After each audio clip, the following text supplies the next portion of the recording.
Hello ছোট সোনারা, আজকের ভিডিওতে আমরা বিভিন্ন রকমের শেপ অর্থাৎ আকৃতি সম্পর্কে জানব। চলো আজকের ক্লাসটা শুরু করা যাক।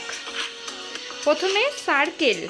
সার্কেল মানে বৃত্তাকার, স্পিয়ার মানে গোলাকার।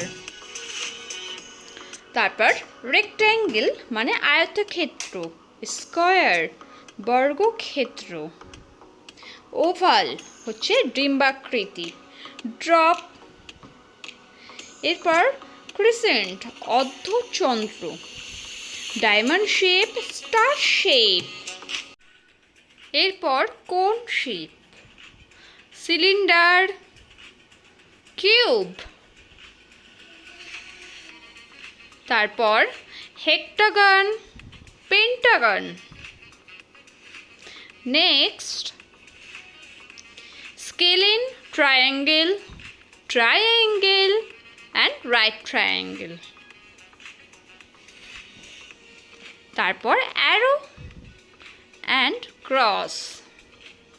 আজকের ভিডিওটি কেমন লাগলো তোমাদের? ভালো লাগলে অবশ্যই লাইক, শেয়ার অ্যান্ড সাবস্ক্রাইব করে দিও।